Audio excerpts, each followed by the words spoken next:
Perfect. Hello everyone. My name is Lauren Antone, and I'm the Senior Marketing and Events Coordinator at MAR, as well as the producer of our free webinar series. Our webinar today is Old School versus New School, from print marketing to social media.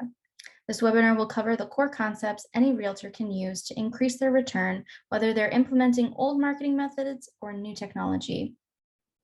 After our live session, the webinar will be recorded and added to our website at marealtor.com under webinars. If you have any questions throughout this session, please type them in the bottom of your chat box on your screen, and we'll hold a Q&A afterward. Our presenter today is Alex Camelio. Throughout his career, Alex has personally helped over 15,000 agents and brokers, including some of the top realtors in North America. His passion for marketing, technology, and business development has translated into more than a decade of cutting-edge technology and contributions to the real estate industry. As the CEO of the Agent Inner Circle, a 40,000 member real estate agent community, Alex focuses on providing agents with education and actionable strategies to grow and optimize their business, ultimately building some of the most successful careers in real estate today. Alex is an internationally recognized educator who shared his thoughtful and energetic presentations with various national associations and industry organizations. As always, Alex is excited to share his expertise with everyone. So now over to Alex. Awesome. Well, thank you so much, Lauren. I really appreciate it. And thank you to the Massachusetts Association of Realtors for bringing me in this morning. I am so excited to be here, and I appreciate everyone's time this morning. It is so great to see everybody. I see a bunch of folks jumping on to the meeting and joining us this morning. So I'm super excited for this, and I hope you are too. So we are going to talk a little bit today about old school versus new school and really what that means from print marketing to social media.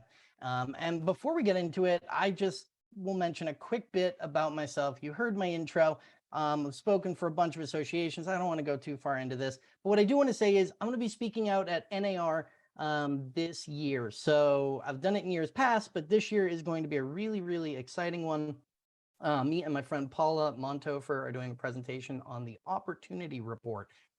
So definitely check that out if you are going to be out in San Diego with us. Now, let's dive on in because we don't need to spend a whole bunch of time on me.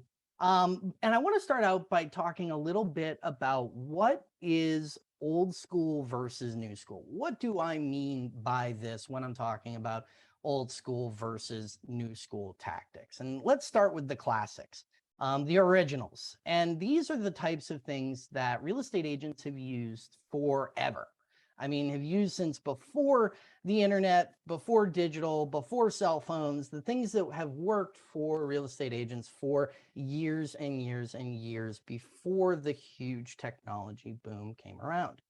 Then you've got some of the new school tactics. And some of these old school tactics that we're going to talk about today include print marketing, direct mail, cold calling, door knocking, things like that. Now, let me ask people in chat here. Are people still doing these things? Are you still consistently doing print marketing or sending direct mail or door knocking or doing things of that nature? If you are, I want to hear about that from, in chat from you. I want this to be interactive. And if you do have questions today, feel free to put those in chat as we go. Now, let's talk about new school for a second. The stuff that has come around since the digital boom, right? These are things like email campaigns, text message automation, Facebook ads, YouTube videos, SEO, and website lead capture. All the stuff that has really boomed and blossomed since the internet had the cell phone boom, since you didn't have to carry quarters around to go to a payphone, to, since long after the beeper. And doing business in that manner. So we've got a few folks saying yes, door-to-door knocking, passing out business cards from Jeff. Absolutely. So people are still doing some of the old school tactics. Now, we're talking about new school today as well. So these are things, like I said, email campaigns, text message, Facebook ads, YouTube videos, all of that sort of stuff, SEO and website lead capture. Let me hear from folks. Are you doing those as well? Are you doing new school? And are you doing old school? So yes, you're doing new school as well, right? You're doing a bit of both. And we're going to talk for a second of how do they stack up, okay? How do they stack up against one another? And what are some of the benefits and downfalls of each. Where do they compare to one another? Now, first of all, right now, digital is dominating. We saw a huge boom when the internet came around. The first thing was, if you don't have a website, you absolutely need a website. And everybody who didn't have websites ran on and said, okay, let me get a website, right? And it was great. Now, for the first folks who adopted early, that marketing was fantastic. But if you're building a website in today's day and age, it's a lot more difficult to stand out. You've got to do a lot more work to stand out and to get your website seen than in years past. Now, you got to understand there are some basics where every company, every major company out there has an online presence. Most have some sort of paid digital advertising campaigns. And the reason for this is that old school marketing, the print marketing, the cold calling, the door knocking, the direct mail, it can be expensive. It can be time consuming at times, and it can be hard to track, right? These are the things that were going on that digital came in and said, oh, those are some failure points, some tough points to that style of marketing, and we're going to capitalize on that. And there was a huge boom, and digital absolutely is dominating right now. But I've got some news for everybody, which is, and it sounds like everybody here is using some old school, or at least some of you are using some old school tactics as well. But old school is growing again. Major companies are making the shift to print or back to print, companies that previously moved away from it. These are companies like Amazon, Burger King, Heinz, Spotify, many more. Okay, they are making the move to some of these more quote unquote old school tactics. Now, the one I loved is Amazon. This started a couple of years, 2-3 years ago. Amazon, I don't know if you folks got them, but to some of their Prime users, the Prime paid users, as well as to some of their top spenders, they sent a print little advertising booklet, and they sent it around the holidays. And it was a holiday shopper's guide, essentially, right? And last few years, we've loved it. It's been great. We sit around and hand it to each other and look at all the deals and specials and what they're selling and so on. And we loved it. Amazon realized this, and they said, you know what? Print is absolutely critical at some level. And a lot of other companies realize this as well. And it's because there's this other failure of digital, which is that our inboxes are overrun. And let me ask everybody here, are your inboxes overrun? Because I know it's easy, right? I try to get back to inbox zero every day. I'm pretty good at it. I have some tricks for doing it, but it's still really, really tough to do, right? The reality is that our phones are filled with spam. How many spam calls a day do you get? Right? The joke, obviously, everybody now is like, can I, did you know your car warranty has expired? But it's because we're getting so many spam calls. And our social news feeds are never ending. I mean, absolutely never ending. You can scroll forever, and there is so much content out there. So sometimes it can be hard to stand out with digital, and old school is the way to go. And I think I've heard this from some folks in chat already, but you're getting the picture here, which is that old and new both work. They're both successful. They're both used by major corporations. They're both being adopted and growing in strategies. And the interesting part is that they work, and they both work because they share the same successful marketing principles. And that's what we're going to cover today. In depth is talk more about what makes campaigns, whether they're old school print marketing, direct mail, or whether they're a new school Facebook ad, what makes them successful? And what are things that we use as strategies, both in our internal business and that I use with agents all across North America, to make sure that their marketing campaigns are absolutely top notch. So number one is that you are going to develop reciprocity by giving them what they want. Number two is you're going to capture attention with headlines and images. I'm going to teach you how to write headlines. I'm going to give you some more depth on what makes a great image. Number three is you're going to make a personal connection. We're going to talk a little bit about some strategies you can use to make personal connections. And then last but not least, we're going to talk about how you can create consistency by automating a lot of what we're going to talk about today. Don't get me wrong, it's still going to take a little bit of work, but we do as much as we can to automate as much as we can of the process, because you know what? Time is money, and we all want more of both. Now, I mentioned something called reciprocity here. And before we dive into talking about giving people what they want, right, to build reciprocity, I want to talk for a second about why we use reciprocity in our marketing. Now, the concept of reciprocity is a psychological concept that if you are given something of value, okay, you feel like you need to reciprocate, you need to give back some piece of value. And it's one of the most classic tricks that you can use in marketing, and it absolutely works. Now, what's interesting about it is it works especially well when we think someone personally invested time to create it for us. We value other people's time on top of the piece of value that they're giving us. So when you add those two together, this item, this notion of reciprocity, this psychological concept of reciprocity is an incredibly powerful tool when it comes to marketing. I'm going to show you how to do that and how to work that into your business today. Now, we talk about giving them what they want, and that I truly, truly mean that. Give them what they want.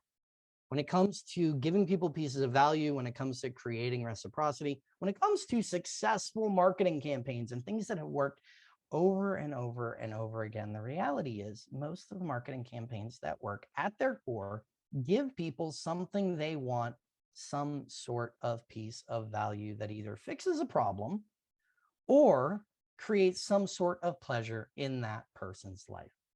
Now, if you can deliver value that feels like you personally created it and make it whereby you understand that piece of value is either going to fix a problem for somebody or add pleasure to that person's life, you are so far ahead of the game.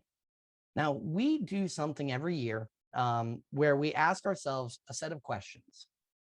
And by asking ourselves these questions, we get a much better understanding of what our consumers actually want, what sort of piece of value we can give them that they're going to say, oh, wow, they really helped my life in some way. So these questions go something like this. So first of all, we're going to target pain. We're going to say, how can we fix a problem for these people in their life? So ask yourself these questions. What do they want? What keeps them awake at night, eyes open, staring at the ceiling? What is it? Now, it could be all sorts of things. We want this all related to real estate. So are they up at night dreading that their credit is low? Are they up at night worried about the process and how it all works or whether they qualify? What sort of things keep them up at night? What are they afraid of? Are they afraid of getting denied on something? Do they think getting denied means something terrible if that happens? What are they afraid of in their life? What are they angry about? Who are they angry at? Now, this works particularly well if people are selling them stuff and they're getting frustrated about it. Or they keep getting told, oh, just do this to fix your credit, or just do this to whatever it is. And it hasn't worked for them. And they're angry about it. If you can target some of those angers and frustrations, you're doing incredibly well. What trends are occurring in their businesses or lives? This is huge. If all of their friends are doing something, if all of their friends are buying homes, that's a great way to target people. There are all sorts of things you can do once you start to understand what people are thinking behind the scenes. Now, we targeted the pain side, fixing problems for people. Let's add some pleasure to people's lives and figure out what people want when it comes to that regard. So what do they secretly, ardently desire the most? Is there a built-in bias to the way that they make decisions? So is it all analytical or is it, all emotional sided decisions? Do they have their own language? Do they speak their own language of some sort? And I don't necessarily mean a foreign language. I mean, let's use the same example of engineers. Right? Engineers tend to speak a little bit differently. They have their own set of verbiage that they might use. Things like that give you a much better understanding. Military is the same way. Military has a much different language, a set of words that they use. If you cater to or target either of these communities. If you work with these communities a lot, it's something you need to pay attention to when you're figuring out what they want and using their language to do that. Who else is selling something similar? So are there other agents out there representing themselves in the same way? Do they have other postcards, flyers, whatever it might be, coming to their mailbox, to their inbox from other agents? What else are people selling? And if people have tried to sell them something similar, why has that effort failed? Why are they getting just sold postcards from other agents, and why haven't they worked on that person, right? Understanding these things gives us a much more clear understanding of the people that we're going after and how to create value for them. Now, we've gone very theory here, so let's get down to the nitty-gritty of creating what they want. These are things like educational flyers, helpful free resources, how-to videos, giveaways and prizes, reports and downloads. Now, I'm sure you're thinking, okay, everybody wants $1 million and a home away from everything. Are they, on a lake or on the ocean or whatever it might be, right? But we're talking much more focused problems and creating things that are going to fix this for people. So let me give you some examples of ones that you can create yourself that you can use. And I want to teach you one little trick in creating what they want, which is use your bait to pre-qualify. And I don't mean financially pre-qualify. I mean demographically, marketing pre-qualify these people. And what I mean by that is if you create the correct type of piece of value, the correct type of thing that fixes a problem or adds pleasure to somebody's life, you can actually get them to tell you something about the condition that they're in their lives simply by using the piece of value, simply by downloading, simply by watching that video. You know that people are in a certain condition and you can cater your marketing to them. So let's give you an example here. 5 tips to get the most money for your home. You know that somebody downloading that is either thinking about selling their home or they're already in the process of selling their home. Maybe it's too late. Maybe they've already talked to somebody, okay? But we understand something better about this person now. We know that they're in the mindset of either selling their home already or thinking about it, getting into that process, and we can target our marketing and our follow-up to those people appropriately. Next one, the 8 things everyone must know before buying a home. We see 2 things happen in these as a response to this. One is you get the people who are actually in that position, who are trying to figure out what they need to know before buying a home, right? You've got a good buyer in there. The other thing we see every now and again is family members, parents, aunts, uncles, things like that, sending it to their kids or their nieces and nephews or so on and saying, hey, you might want to think about this kind of a thing. Getting on either of their radar is never a bad thing. But again, you're getting people to pre-qualify themselves demographically by downloading, by watching, by using that thing. Let me give you some examples of how-to videos. So these are things like 8 secrets for saving thousands when financing, buying, and financing your next home. You're, again, putting people into a very specific situation there. You are trying to find people who are in the situation of buying, selling, buying. Right? It's a different situation. Your next home. You're not talking to first-time home buyers now.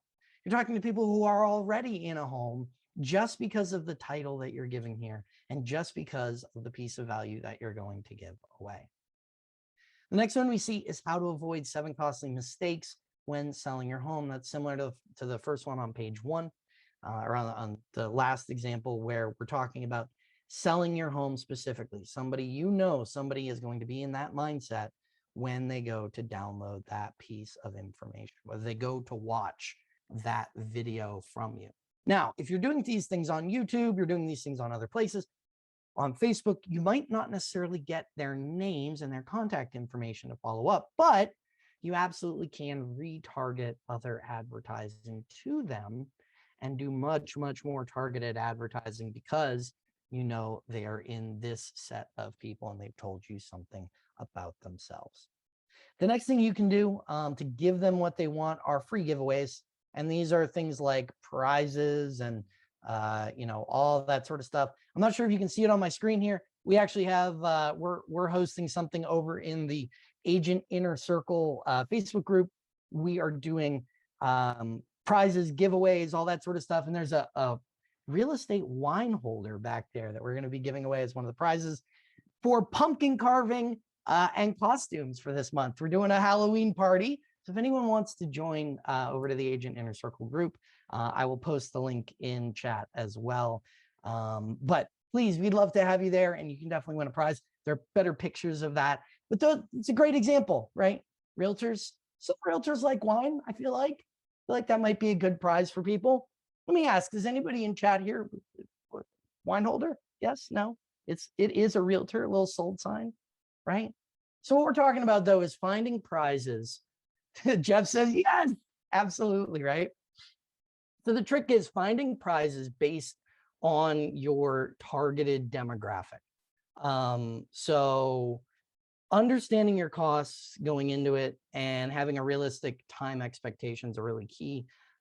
Giving away prizes to subscriptions, tickets to certain things, for folks that live in and around Boston, Fenway tickets are great, right? For folks that are further out, it might be Patriots tickets, right? Depending on where you're located. You don't want to give people tickets to something that's a really difficult thing for them to get to, or all that sort of stuff.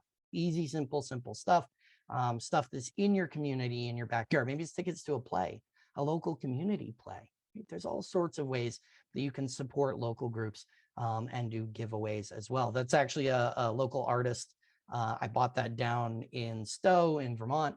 Happened to see it and went, oh my, this would be, I'm sure our realtors would love this. So, but we've got other prizes as well in there. And it's, like I said, figuring out your costs and then having realistic time expectations. Free giveaways are fantastic, but they're not immediate. You're not going to get an immediate return from doing something like this, but it is something that works and we've seen work well for years and years and years. And then the next thing to give them what they want are things like a list of your favorite vendors, right? Especially for people that might be moving into the area. It's not about necessarily just fixing a problem for them before the deal. Fixing problems for people after the deal are very likely to get you the next deal or get them to refer people for the next deal. So it's not just marketing or creating what they want to get brand new people in. Oftentimes creating what they want can be a nurture or an increased marketing to the people that are already in your sphere. We talked about local subscriptions and tickets. The other one is an in-person or digital event.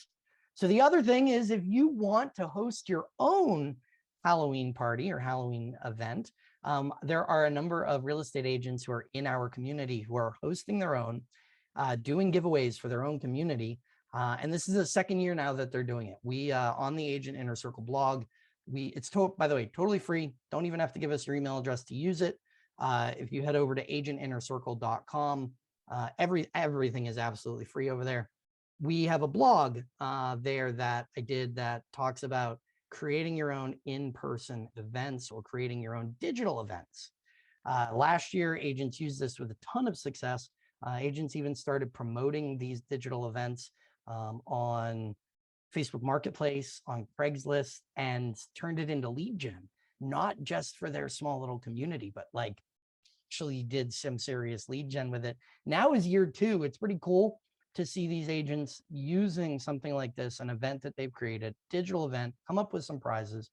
And now all of a sudden it is not only lead capture, but it is nurturing the people that you've already worked with. So it's been a great strategy. And if you're interested in more on that, you know what, I'll drop the link right here in chat. And you can head over there, check out the blog. It is totally free. And check out, so you can host your own. We include a template graphic. We include all sorts of stuff over there to show you how to create your own events. All right. So we've talked about giving them what they want, right? Giving people some sort of content, some sort of event, some sort of giveaway, some sort of download, some video, something that people want to improve their lives. Now we've got to actually capture their attention and get them to download it, to read it in their email, to pay attention to it in some way, because it's not, this is not Field of Dreams. Right? You don't just build it and they show up. You build it and then you have to actually promote it and get it out there to people. Now, I showed you a bunch of great headlines before. And when it comes down to capturing attention, there are really two pieces that go into this. The first is writing great headlines. And the second is creating great imagery and something that stands out to people. So we're going to start with how to create great headlines. And I'll show you some of the strategies we use to create the ones I already showed you today, which work well. So the first is I'm going to give you a little tool. This is aminstitute.com. This is the Advanced Marketing Institute. They've been around for years. They really focus on that sort of stuff, on headlines and copywriting and that sort of style of marketing. Kind of an old site, but they've got a cool tool in there that we use, and it's free. aminstitute.com/headline. It'll give you an idea. If you put a headline into it, it'll tell you whether that headline hits on the intellectual, empathetic, or spiritual side of marketing. Now, our brains are hardwired to interpret information in one of these three sets. This is intellectual. Words are especially effective when offering products and services that require reasoning or careful evaluation. This is the logical side of our brain. Empathetic are words which resonate with empathetic impact. They often bring out profound and strong positive emotional reactions. And then last but not least is spiritual. Influence people at a deep emotional level. And empathetic and spiritual are very connected. They're processed in the same part of the brain, but they're processed a little bit differently. So if you take a headline that you've written and you put it in there, it'll tell you if it works toward that side of your audience. And it's a cool tool that we definitely use. But I don't just want to stop there. I want to give you some very specific tactics and some templates that you can use to write great headlines. And these are great headlines, whether you're writing them for a subject line for an email, whether you're writing them for a Facebook ad, whether you're writing them for a title of a download like we talked about today. So great headlines will engage an audience, and they'll either ask questions or give people a specific piece of value that they're conditioned to know about. So first is, who else wants? This is telling people that someone else has gotten this thing already, right? Who else wants? Are you? It's asking people to put themselves into a category, into an exclusivity of some sort. Are you this? How to? So we are conditioned to think of how-to content as helpful content. If you are, you can, okay? Now I'm going to break all of these down for you, and I'll actually give you some examples of how these work. So thousands now blank, even though they blank. Fill in the blanks for yourself, and you're well on the way to a great headline. Now I'll give you some headline examples that work that you are more than welcome to use. So who else wants to own a piece of paradise? Might have even seen this one before. Why the smartest homeowners choose their real estate professional by referral.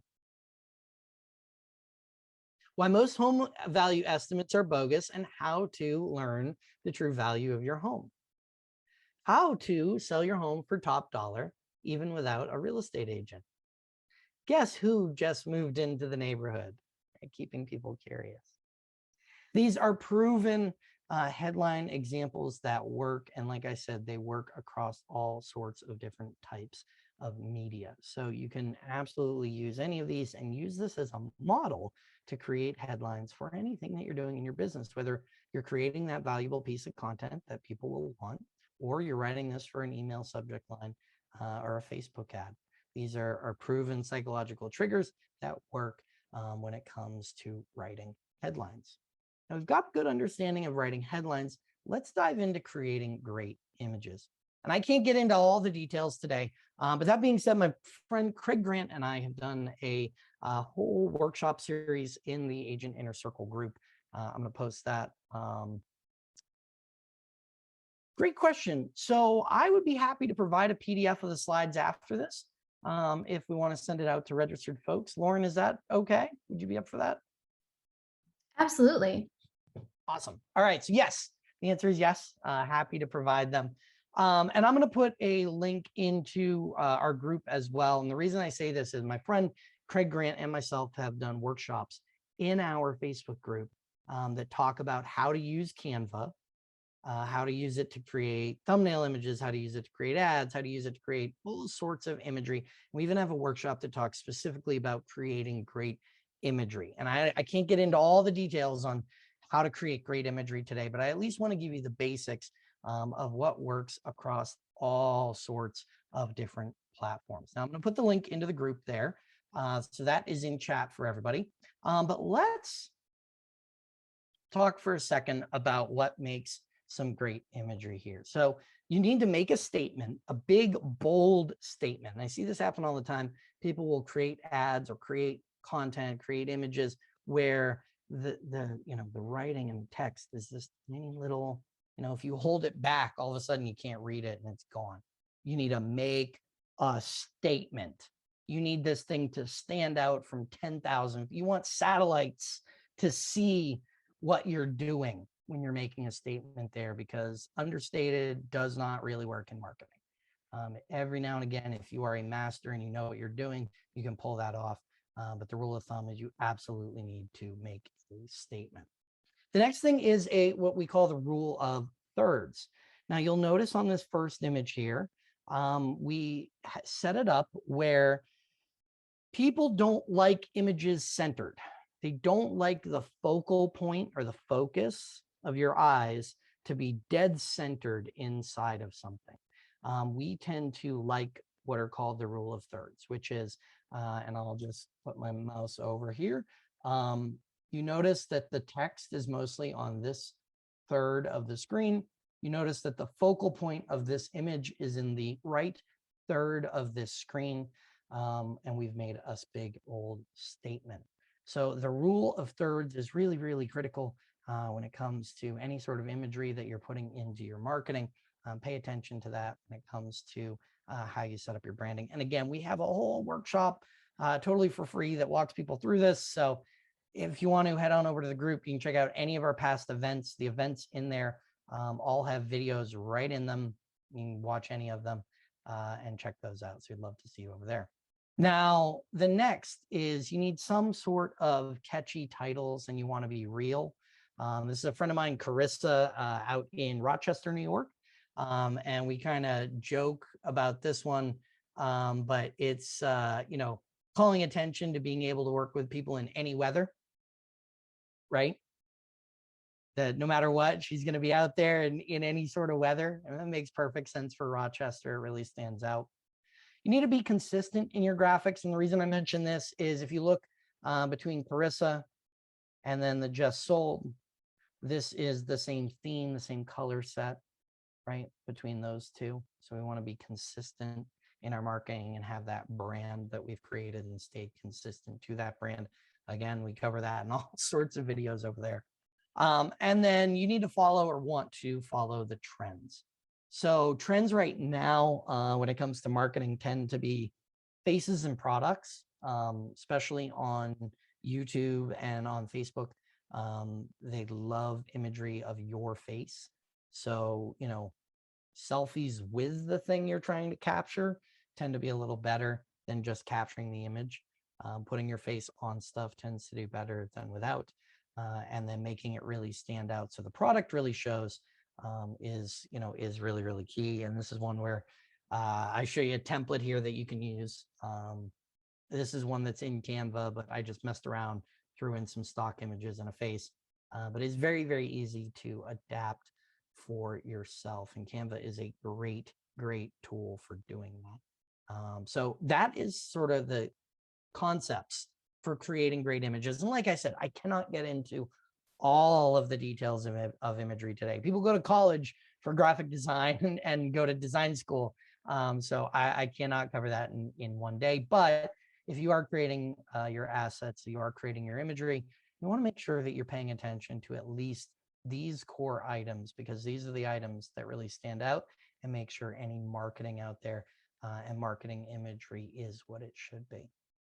Now, once you've gotten people's attention and you've given them what they want, the next part of this is creating some sort of personal connection. And this is where you go from generating leads to generating business, right? You making that personal connection absolutely makes you stand out when it comes to who people choose to work with. And for me, it's all about a quote. One of my favorite quotes is from Tom Fishburne. He says, the best marketing doesn't feel like marketing. And he is so right. Um, the best marketing out there often doesn't feel like it's marketing content. And the reason for that is that we have a human advertising filter. And what I mean by that is this: when we take in information, we consume information, we're consuming billions of points of information at any given second. Our brains have got to figure out, what do we do with that information? How do we process it? Where do we go with it? And when we think we're being sold to, when we think something is advertising, our brains process that piece of information differently than if we are not. If we think we're being advertised to, all of a sudden it jumps to the logical side of our brain as opposed to staying on the emotional side. All of a sudden we're doubting and debating and questioning and rooting out, oh, what's this sale? What's the catch? Right? What's going in there? So I want to tell you that flashy and slick is not always the best, because we have this human advertising filter. Now, don't get me wrong. There are certainly places where glossy and flashy and things like that can stand out. But when it comes to making a personal connection with people, you tend to find that the things that make personal connection, even the Facebook ads that make personal connections, are things that are cute videos that talk directly to people, that are not overproduced and totally glossy and totally over the top. They tend to focus on making a connection with people, focus on the person's problem on the other side, and they use things that are called pattern interrupts to do this. Okay. Now, pattern interrupts are the notion that if everything else coming in looks a certain way, if I do something to break that pattern and be different than everything else, I'm going to stand out. People are all of a sudden going to go, wait a minute, breaking the pattern. I got to pay attention to this thing. It's how we're wired. One of my favorite stories actually about this is my friend Marky Lemons. Marky Lemons Ryle. I don't know if, excuse me, anybody in here knows her. She's a fantastic presenter, huge presenter, presents all over the country, and an incredible real estate agent in Chicago. And Marky brought me onto her podcast. I was getting interviewed, and we're talking about this, with the notion of that flashy and slick isn't always best, and that sometimes it's about being a little bit more down home. And she thinks about it for a second. She's like, you know what, Alex? I remember when I was coming up in real estate, I had these little red and orange cards, not like business cards, like, big, like postcard size things, not glossy, right? Just totally stock paper kind of stuff, but either red paper or orange paper. And in black lettering, I'd have, buyer consultations or buyer seminars or different things like that to get people in. And they worked for years. They worked well for me. They worked for years. They were awesome. And I was feeling myself, and I changed brokerages. I went to this downtown fancy, awesome brokerage, and I changed up all my marketing. All of a sudden, I was doing these same cards, these same flyers, things I'd put out that used to be just on basic paper, basic print. I started doing these glossy, skyline of Chicago, beautiful, whatever postcards, and the response dropped. She said, I had never really thought about it as to why that response dropped so drastically from what I was doing to what, I am doing, and how that changed. And we talked about it for a minute. And it's because sometimes flashy and slick isn't always best.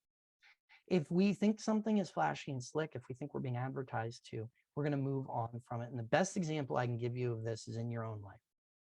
let me ask, how do you sort your mail, or where do you sort your mail every day? And maybe it's not every day. Maybe it's every couple of days. You go down to the mailbox, you get your mail, right? What do you do? If it's anything like me, the first thing you're going to do is sort through all of the advertising and all of the stuff that doesn't look personal or doesn't look like I need it, and into the recycling bin it goes. Right? Does everybody do the same thing? Because I know almost everybody I talk to is like, yeah, wow. Sometimes the mail doesn't even make it inside, right? We do the same thing in our email inboxes. We get online in the morning, we look at our email inbox that's now filled up from the 12 hours or whatever that we haven't looked at it. What's the first thing we do? We delete all the stuff that we don't need to deal with. We delete the spam. Boom, gone. Right? And there's that immediate filter that goes on in our head. So flashy and slick isn't always best. Oftentimes, personal looking and changing up the pattern, and I'm not only talking the pattern of what's online, what's on Facebook, but changing up your own patterns. If you're sending something the same way every time, changing up that pattern, even your own pattern, sometimes can get it to stand out and improve some of your rates. Now, don't get me wrong, you don't want to mess too much with a strategy that's already working for you, but sometimes changing up that pattern, especially with strategies that maybe are cooling off or not working quite as well, can really, really be key. Even with Facebook ads, one of the metrics that you can look at with Facebook ads is what's called frequency, which is how many times that same ad has been shown to an individual person on average. Now, frequency should be above 1. In fact, it should probably be in the 3, 4, because people don't tend to click on ads the first time they see them. You don't always click on stuff the first time it comes across. So, but at some point, if they've seen it a bunch of times and they still haven't clicked, they're never going to. And there's a fall off. So it's about putting it in front of people a number of times and making sure you have something that can consistently get put in front of people, and change it up enough, but not too much, so that they're sure they want to get it. But, you know, they're curious. They're still questioning what sort of content you're going to be sending them and how you're going to be helping them this week, this month, this year, whatever it might be. Now, once we've made a personal connection, once we've figured out using some of these tactics that may allow us to make a personal connection, it comes down to automating the pieces of it that you can. And this is whether you're talking old school or new school. At the very beginning, it became very, very difficult for some of the old school tactics to be automated. Over time, that is absolutely changed. A lot of your print marketing, a lot of your direct mail campaigns, things like that can be automated now in ways that it couldn't be in years past. Alternatively, almost every new school tactic is coming with some sort of automation that you can build into it, whether it's scheduling posts, whether it's scheduling Facebook ads, whether it's there's all sorts of scheduling and task management and automation and triggers and so on that you can use to automate your life. What I want to talk to you today about, though, is personal looking automation, because it's not just, we talked about already, it's not just about looking fancy and glossy and so on. The trick is to automate things that look totally personal. So one example is email sequences. Right? Let's talk new school for a second. These are things like email sequences, text autoresponders, personal notes, right? Evergreen video, monthly newsletter. So we start out with some of the new school, email sequences, text autoresponders, and then we get into some of the old school stuff, personal notes, evergreen video response, right? That's a new school, monthly newsletter. It's a little more old school, as long as it's not about real estate, because we'll get into all that. But the reason I mention this is we want to talk about both some new school tactics to look personal and some old school tactics to look personal. And the first one I'm going to cover is personal looking emails. Now, I see this one all the time. People will use a product like a MailChimp or Constant Contact or Active Campaign or whatever it might be, some email program. And they use whatever templates are in that email program to begin with, or they build out a totally, look over the top marketing type template, glossy banner, all that sort of stuff. The reality, though, is that a lot of times personal looking emails will do better for you without a banner that really looks like it's coming from you, especially if it's done in sequences. So, one of the best things you can do to automate is, let's say you've given away that report, that piece of value that we talked about earlier. Well, now you want to follow up with people about it. Well, you don't want to write a personal email every single time that happens. That's time consuming for you. It's not scalable. So you want to set up an autoresponder, something that emails them every time they've downloaded that. It sends them an email. And then maybe a week later, it sends them another email. Maybe a couple of days after that, it sends them another email. And you set up a whole sequence. Now, the trick to this is you can use something like a MailChimp or one of the great online tools for this, but you've got to make sure that when you set up the template, when you set up the email, it looks like it's from your personal inbox. So it's going to be from Alex Camelio. It's not going to be from a brokerage. It's not going to be from a company name. It's not going to be any of that. It's going to be my name. It's coming from me. It's going to be coming from an email address that has my name. So it's not going to be info at or, your home sales at or any of that sort of stuff. Email inboxes do a better job registering things that are not spam when they have an actual name or something like that in the email address itself. So I set up a couple different emails, my main email, Alex at, and then an email for any of these sequences. So when people respond, it can still go to my inbox, but I know which one of these campaigns they're responding to very easily. There's going to be no header in it. So no graphics, no big banner header, any of that sort of stuff. You're going to match the font and size. So, and I'm talking straight up copy and paste, figure out the font size in whatever you're using, whether it's Google, whether it's Outlook, whether it's whatever, copy and paste, figure out that exact font size and match it. Because whatever fonts they use in most of those email platforms out there don't match your inbox. They look a little different and people can tell. They know that's not necessarily coming directly from you. You're going to want an identical signature because you don't want to all of a sudden transition into your personal inbox when it is time to deal with them and work on a deal with them, right? So you want to make sure that, you have an identical signature. It stays consistent throughout. And then last but not least, you want to use comfortable language. You want to write the same way you would write a personal email to somebody. It doesn't need to be, you don't need to overthink it. It doesn't need to be glossy and fancy and over the top and so on. It needs to be an email from you. Simple as that. So we talked a little about new school and some of the details when it comes to automating some of your new school stuff. Let's talk about automating some of your old school stuff. These are things like personal looking newsletters.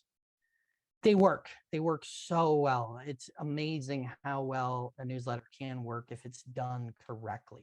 And what I mean by that is no logos, right? I don't want glossy. If it looks like a car dealership ad or it looks like a political ad, I don't want a newsletter like that. I don't. Okay. So no logos, no fancy graphics, nothing over the top, because the first thing people are going to do is think it's advertising. The next thing is it needs to not be focused on real estate. On average, people complete a transaction every roughly 8 years. Now, the average time they live in their home is a little longer than that. It's like 13, 14 years. But if you count second homes, rental purchases, all sorts of transactions, people do a transaction roughly every 8 years. That means that you add about 12 months of thinking about the deal before they do it. That means you've got 7 years in between where people don't really care about real estate information. They might want the price of their home or the price of homes in their neighborhood every now and again, but they don't really care about market deep dives and in-depth this and that and all that sort of stuff. Save that stuff for when it is critical and is drastically changing. The market is drastically changing. You don't need to focus on that on a weekly or monthly basis when you're following up with your clientele. In fact, what you need to do is give them helpful how-to content, stuff that is not related to real estate at all. You also want to include things like interesting engagement devices and some sort of recognition and appreciation. Again, all of these things are set up to create a personal feel. And we talked a little bit about automation for this. There are a number of services out there that do this. The one I really love and recommend to agents all the time is Service for Life. But like I said, MailChimp for emails is great. There's all sorts of things that we talked about today in terms of services for agents that do a great job of this. And this is one I would recommend for personal newsletters. Now, last but not least, I want to leave everybody with a quote today, because I think this is one of my absolute favorite quotes from one of my absolute favorite books out there. And it's How to Win Friends and Influence People by Dale Carnegie. And if you haven't read it, stop what you're doing. And honestly, you can even leave the webinar if you want, because I would go buy this book and read. It is an incredible, incredible book. It was written in the 1930s and has stayed on the bestseller list pretty much since.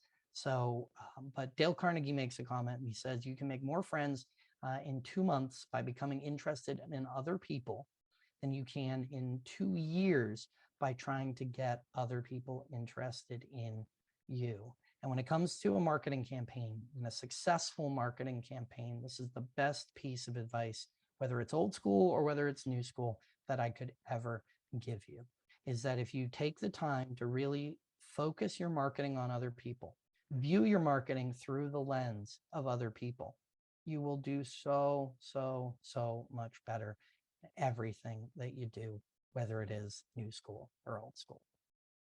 Awesome. All right. Well, thank you, everybody. Do we have questions? Yes, thank you so much, Alex, for this great presentation. I even learned some new things too about marketing, so I'm excited about that. If you have any questions, put them in your chat box. Right. Grace raised her hand. The name of the book is I'll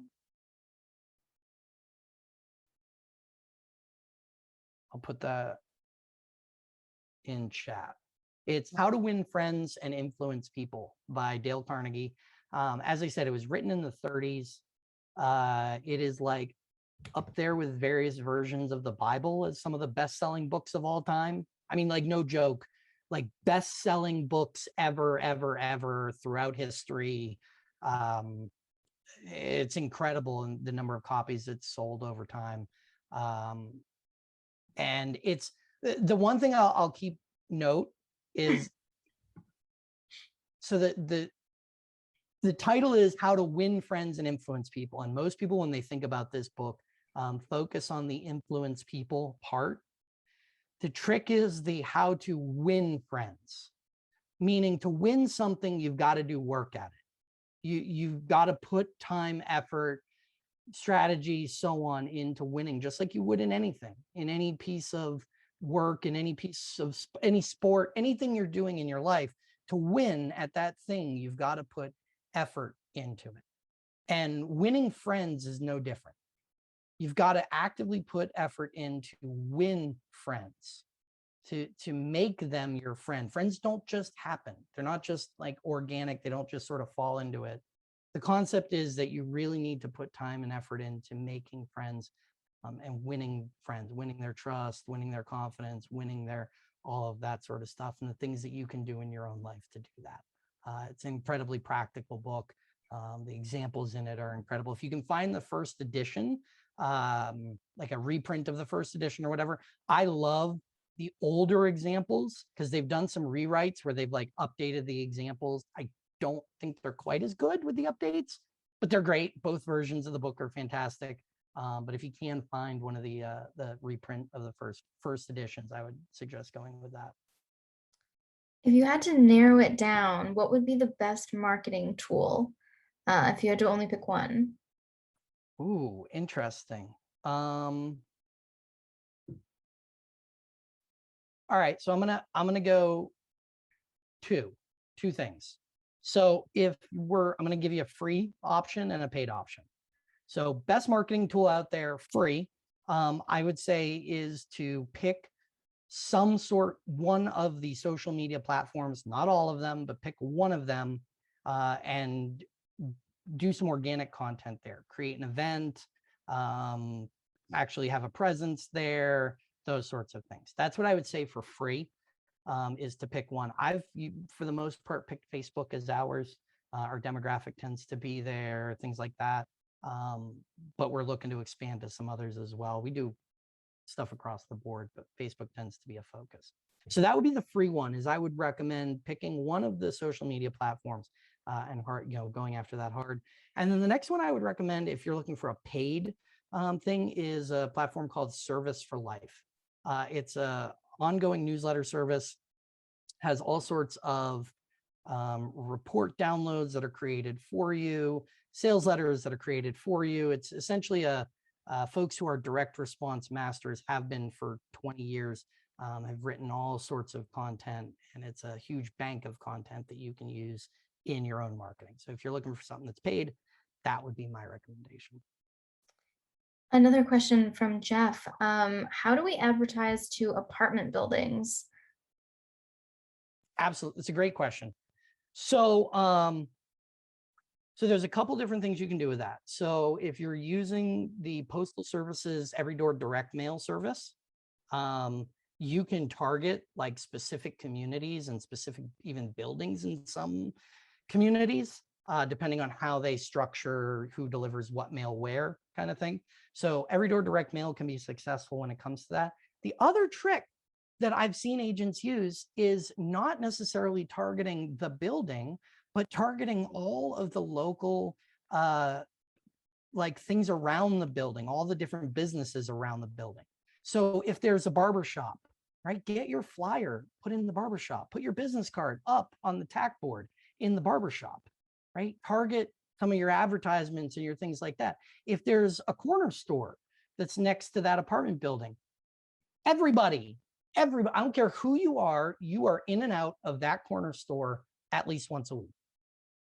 If you live in an apartment building, especially in a city, you're absolutely going to be frequenting a lot of the businesses that are in that area and surrounding that apartment building.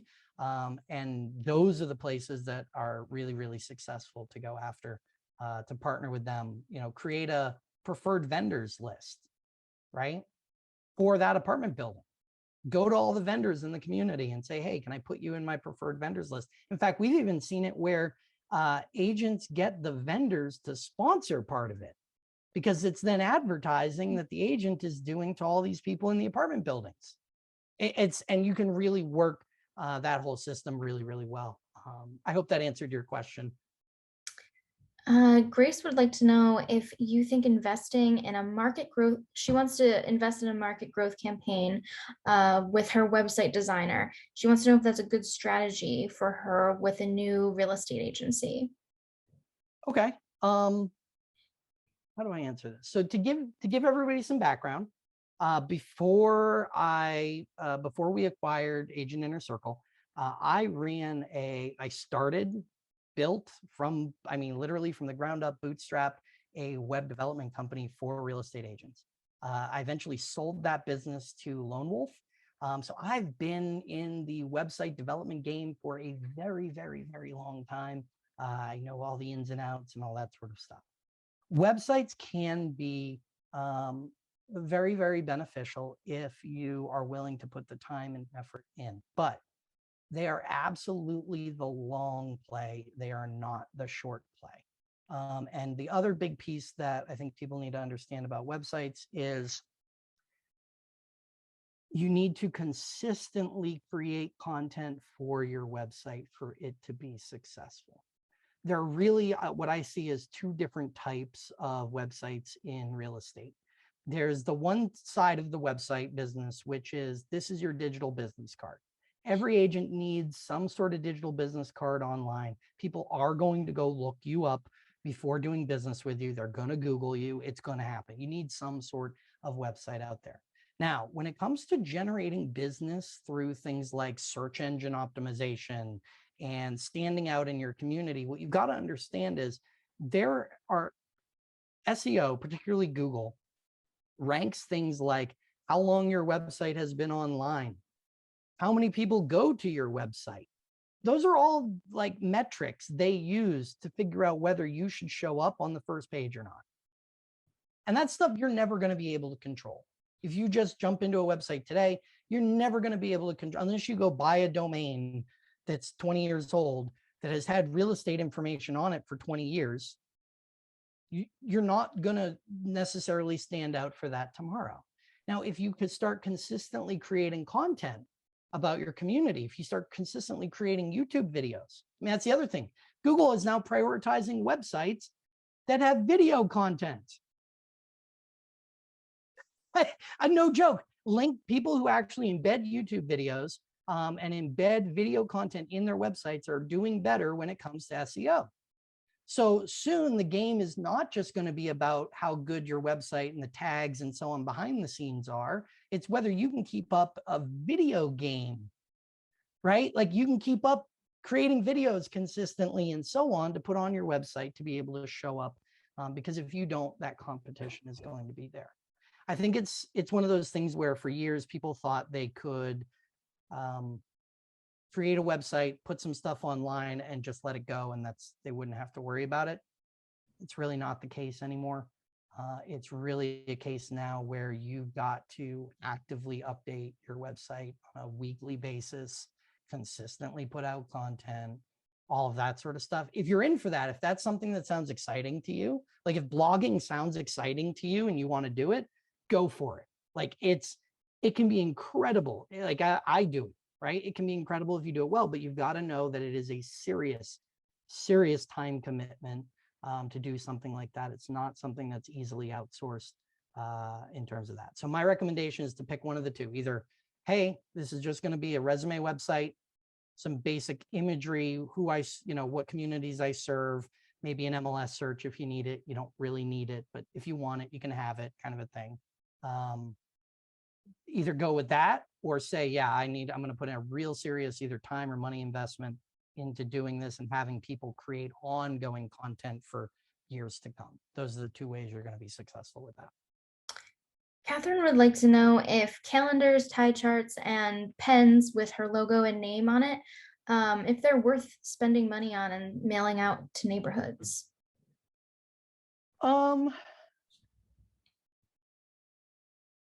Pens, unless they're like, let me put it this way, unless they're like super duper nice pens that people will like fight over, you don't want that, right? Like if they're like cheapo pens that are just like throwaway, like TD Bank has pens, right? And no one in your household fights over using the TD Bank pen or is like, give me back that TD Bank pen, right? Nobody does that.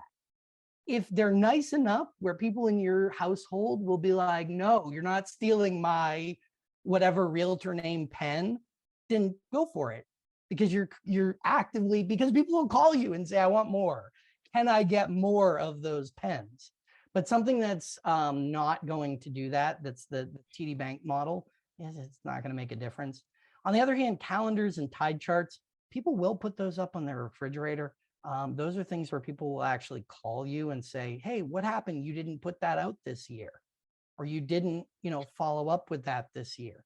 So anything people can like stick to their refrigerator usually does tend to be pretty well, especially if it's focused. I really like the tide charts concept because, unless a bunch of other people are sending that thing specifically, because like I know a lot of agents compete as to like who's going to get the Patriots schedule out first this year, kind of thing, like Magnet, or who's going to get the Red Sox schedule out first this year, Magnet. You don't necessarily want to play in that game, but if you can find something that stands out like a tide chart or something like that for your community, I definitely think it could be helpful. It's definitely something people are going to put up and leave up on their fridge. Grace would like to know, do you have a way we could contact you through Inner Circle? Absolutely. So there are a couple ways to do it, depending on your question. So here, I'll send you two things. I'm just going to put my email in chat. So anybody can email into that if you want to ask questions. But what I would say for the most part is join our Facebook group. There's about 3,000 people in it.